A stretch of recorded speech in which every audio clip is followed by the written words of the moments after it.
What's up everybody, my name is David. I have been working with crested geckos and reptiles for over 10 years and I'm here to talk today about the Lilly white crested geckos.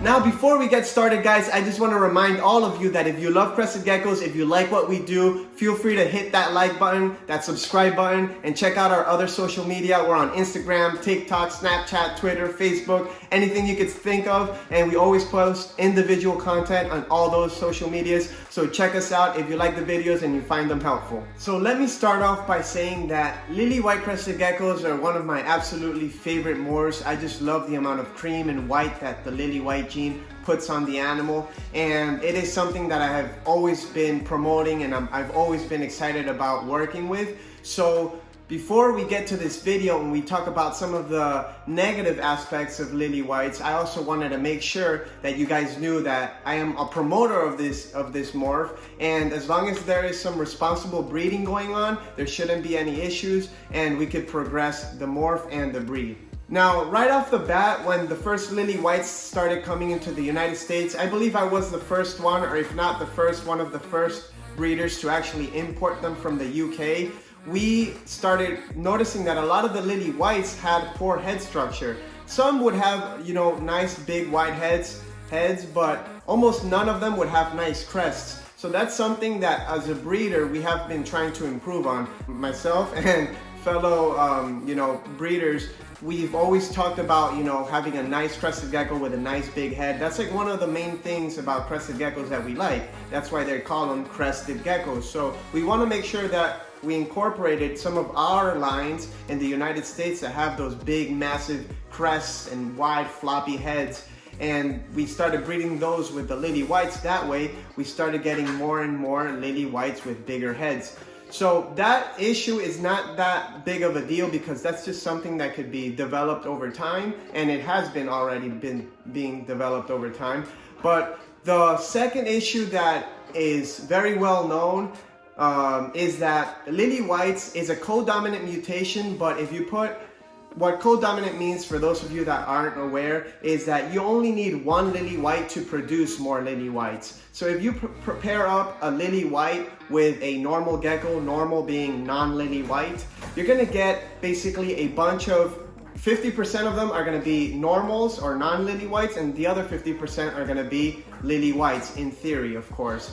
But if you pair two Lilly whites together, which is frowned upon because 25% of the offspring that come out are gonna be lethal. They're not gonna make it. We have tried Lilly Exotics, the founder of this gene has tried many different times, by diversing the bloodlines, by outcrossing and whatnot, but it hasn't worked out yet, where the 25% of the offspring from two Lilly white parents are all white. They're leucistic animals, but they are always lethal. They don't make it past a couple days. And obviously you don't wanna do that because it's just non-ethical in my opinion. The second, so that's 25% of a Lilly white to Lilly white pairing will come out all white and not make it. Lilly Exotics put out a statement, I will put the link down in the description below, of how Lilly whites will sometimes throw neurological issues. And when we say neurological issues, it is basically a slight tilt on the head of the gecko. So you see a gecko that will be just walking like this basically. And obviously those animals shouldn't be bred again. We want to make sure we stay away from the bad genes that might be attached to the Lilly white. So by not breeding them, we're gonna progress the morph.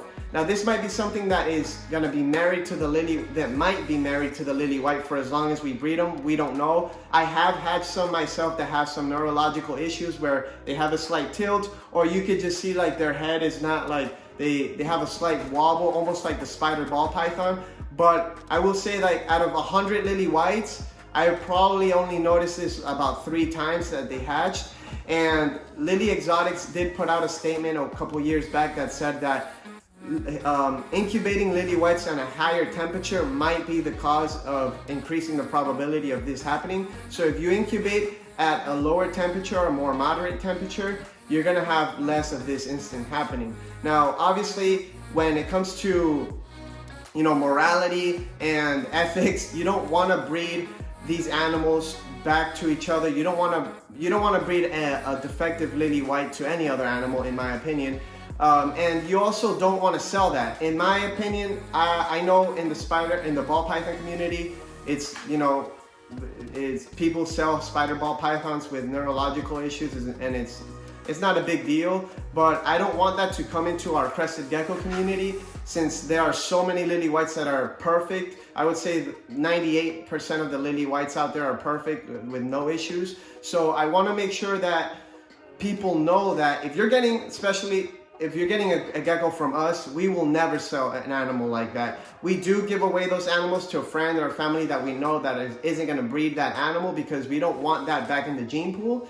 But it's also important that you know your breeder and that you trust your responsible breeder, so he is not going to sell you a defective animal.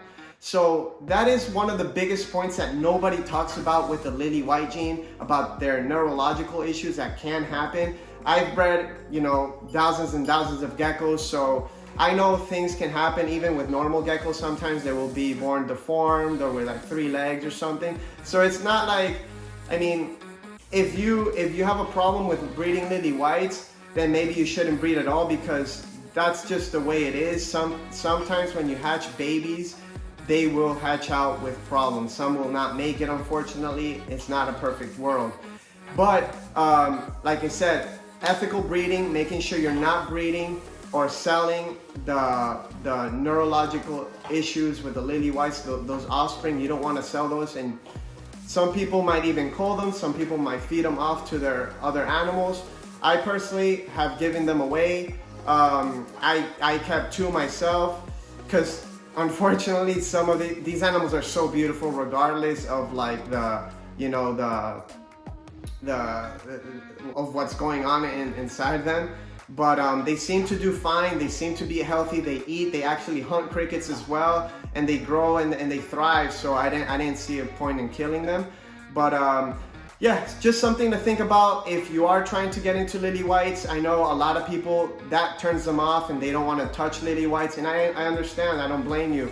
But for some of us that absolutely love this morph, as you can see, just be careful with what you're breeding, with what you're getting, and obviously always trying to better the morph, always trying to better the crested gecko species in general.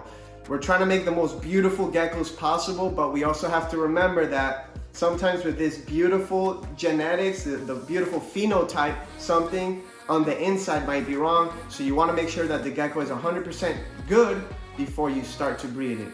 And yeah, I hope this video is informative for some of you. I will put the link below to that article that Lilly Exotics put out before they released all the Lily whites, so people knew what was going on with the gene and there was no surprises, which was good on their part. If you have any other questions, leave them down in the comments below. I will gladly answer them. And don't forget to follow us on Instagram, TikTok, Snapchat, Facebook, Twitter, all the social media. We're on it, and expect another video from us very soon. Thank you guys so much for watching, and I'll see you guys next week.